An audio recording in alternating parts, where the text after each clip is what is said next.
hilahin mo lang yan. Bumula yun ang butas. Portable na pump. Huwag kang matakot na matutuyo yung kagad. Yung portion na may butas, natutuyo agad.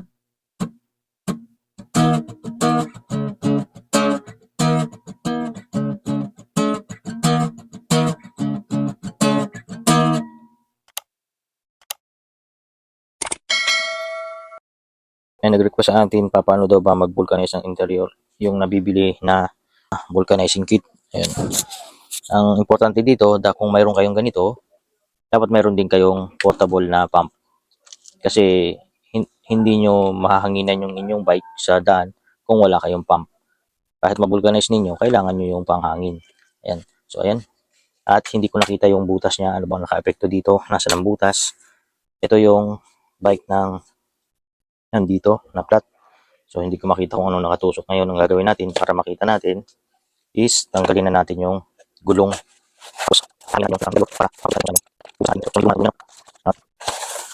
Talagang palitan na rin natin yung gulong niya. Para kawawa naman. Luma na to. So, ito, hahanapin natin yung butas dito. So, para makita natin yan, ang butas ng ating interior, kapag naghahanap tayo, lalo na kung nasa daan tayo, papakiramdaman natin sa balat. Yung pisngi natin, ilalapit natin kung sakaling walang tubig na magamit. Ngayon, kung may tubig naman, mas madali kasi lalagyan nyo lang ng tubig yung kamay nyo, tapos gaganunin nyo. Pag bumula yun ang butas. Pero dapat habang ginagawa ninyo yun, kakargahan nyo muna ng hangin ito para tumigas. And then yung pressure ng hangin sumirit. So, mas madaling ma-identify pag may kargang hangin to. So, ayan, kakargahan natin ang hangin. So, ito ay tinuturo ko dun sa nagsuggest sa akin na newbie. Mayroon tayo ditong pump. So, kung gusto nyo ng ganitong pump, no, matibay to, heavy duty na, at pwede itong panghanap buhay kung magkaroon kayo nito. Mayroon na rin yung apakan para hindi mahirap sa pagbubomba. Mayroon na rin mga adapter yan. Pwede ang bola, swimming pool, balloons, ayan, at pwede yung dalawang klase natin ng ito, yung AB at saka Prestabag. So, ito AB ito, American valve. So, hanginan natin. Saka natin hanapin yung butas. Ayan. So, ang ginagamit ko yung aking pisngi. Nilalapit ko sa pisngi ko. Kasi pag sa may mukha mo, mas malakas ang pakiramdam ng balat dyan. Kasi sensitive yan eh. So, mararamdaman mo pag dumikit yung hangin. Ramdam mo yan kung saan may sumirit na hangin. So, doon yung butas. Ngayon, kung hirap kayo sa ganong technique, pwede kayong gumamit ng tubig. Ito, hindi ko makita. Gagamitan natin ng tubig. So, kapag binasahan nyo ng tubig, yung may butas, madali lang malaman yan, minsan bumubula. Ayan.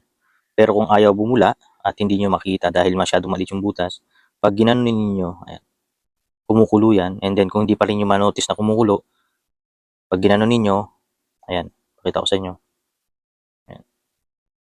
Pumuputi ka agad siya. Yung portion na may butas, natutuyo ka agad yung paligid. Ito yung butas. Ayan o.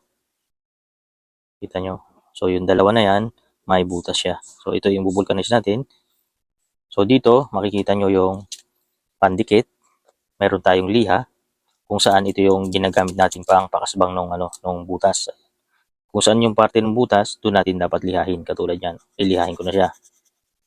Okay? Para pag nilagyan natin ng pandikit, dikit talaga yung ating ilalagay na pandikit. Kasi nagkakaroon siya ng parang anong salita yun, makasbang, yung mabalahibo siya, kaya kakapit yung pandikit natin. And then, ito yung sunod nating ilalagay, yung pang vulcanize natin na rubber. So, ito, una natin i-apply ito.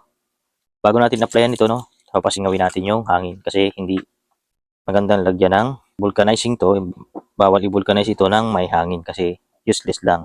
So, palambutin natin. Tandaan lang natin kung nasan yung butas ng ating interior para doon natin tatapalan. So, ayan.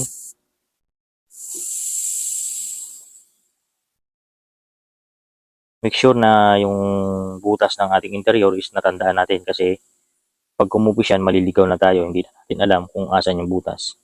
So, dapat habang tinaano nyo yung hangin, pinababagsak nyo, nakamonitor kayo dun sa butas na dapat nating vulcanize kasi mawawala yan sa paningin nyo. Ayan. Ayan. Ito yung butas. So, kaya kiniskisan ko siya kanina kasi alam ko yung parte na kung saan may butas. Kaya dapat walang hangin pag maglalagay tayo ng pandikit kasi lalabas yung hangin. So, pag pinaglalagyan mo ng pandikit yan, hindi didikit yung ating pang-vulcanize kasi yung hangin, mapipenetrate niya yung dinidikit mo. So, magkakaroon siya ng awang. So, dapat walang pressure ng hangin na manggagaling sa loob. Ayan, butas. Then, lagyan lang natin ng pandikit at pagkalagay natin, saka na natin applyan nung pinakang rubber. So, ito tinuturo ko lang sa newbie, no? Kasi nag-request lang siya kung paano daw gumamit. Then, ito na yung butas natin. Ganyan lang. Tapos hayaan mo. Huwag kang matakot na matutuyo yan kagad. Hindi yan basta-basta matutuyo. Patong mo muna. Ayan, hayaan mong matuyo. Ito yung pangtapal natin. Tanggalin mo yung pinakang foil. May foil kasi sa ilalim yan at yan yung tinatanggal. Ayan. Hilahin mo lang yan. Pagkahila noon, applyan muli ng pandikit. Ayan.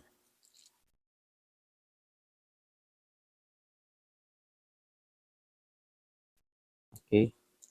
Para mas malakas ang dikit, kabilaan siya. So, doon sa nag-message sa akin, paano gumamit, simple lang. Pero, hindi ka dapat mawalan ng pang hangin o air pump. Kasi pagkatapos mong i-vulcanize siya, nahanginan mo yan. So, laging magkasama ang dalawa na to, air pump at saka yung ating vulcanizing kit. Tapan na natin pagkatapos gamitin. Marami yan, matagal mong magagamit yan. Maraming mga kasamang mga ano yan. So, ayan. Ito yung nilagyan natin yon. Medyo tuyo na siya. Ito, patuyo-tuyuin natin para mas malakas ang dikit. So, para matakpan yung butas ng ating interior. Pero pag nagmamadali ka, pwede mong hipan ng bibig mo para mas mabilis siyang matuyo. And then, pag natuyo na, kabilaan ang apply, no? Dito, tsaka yung ating patch at tsaka yung ating interior, in-applyan parehas natin ng pandikit. So, ayan. Siguraduhin lang natin na pag nilagay natin yung pandikit, 100% na nasa gitna yung butas na tinatakpan natin. Kasi, halimbawa, nilagyan mo, hindi mo na maalang husto na palagay dito sa gilid, may tendency sumigaw pa rin yan. So, yan. Yung iba, tinatanggal pa itong plastic na manipis na to. Hinihila pa yan pagkakabit, katulad yan. Ako hindi na, hinahayaan ko na lang yan. Kasi, okay lang namang nandyan yan, wala nang problema. Kasi yun pa yung mangyayari para magkaroon ng awang yung gilid pagka hinila mo yan.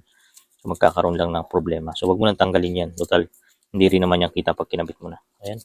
So, ganyan lang, no? Tapos patagalin lang natin ng mga 2 minutes. And then, okay na yan. Hangin na, and then arangkada na ulit. So, dun sa mga nag-request ng pag-vulcanize ng interior, ito yan, sa nag-request. Ayan, ito na po yung video paano mag-vulcanize or gumamit ng vulcanizing kit if ever lang na naplatan tayo sa daan. So, ayan, thank you at sana nakatulong ulit ako dun sa nag-request nito.